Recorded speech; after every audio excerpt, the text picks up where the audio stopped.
Welcome back to Mile Real Estate. Here to talk to you a little bit today about inflation. Now, I'm not an expert in all areas of this, but I have a lot of people around me that talk about inflation and how it affects your real estate. Inflation in the 70s and 80s ran as much as 10% a year.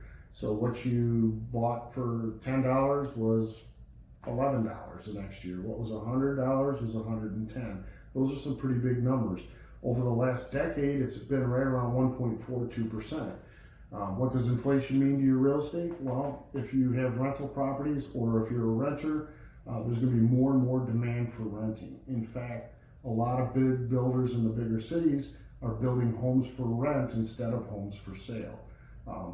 That information comes from a large lumber supplier that I talked to in St. Louis. Real estate is a great hedge against that. When you have renters and they're in the property and inflation goes up, rents usually follow that. And if you're locked in on a rental property at a given price and the rents escalate, of course your return on your money goes up. Higher priced on homeowner occupied houses. So you own your own house, you put $10,000 down, the house is worth $100,000. If it goes up $10,000, your down payment's doubled. Okay. So that's why owning a house helps you make money and creates equity in your home. And you can get that equity by selling it, putting it on the market, and reusing it to put down on another home. The Mortgage Bankers Association has indicated that the forbearances are dropping. That means people that are likely to go into foreclosure at some point is kind of tapering down. So that's a good sign. It's going to hold our values up. The foreclosure stuff kind of drives the market price down that we've seen in the last decade.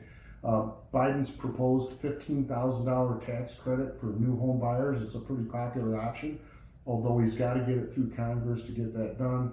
That's what he's proposed should he become the president in the future.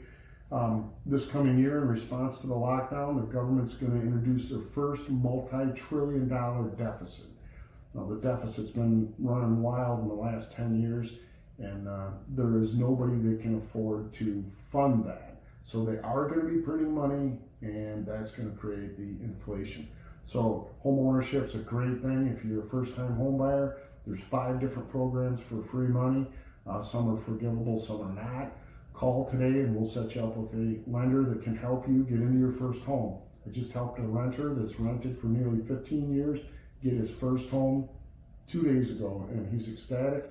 Can't wait to move in. So call Mile Real Estate. We'll make it happen for you.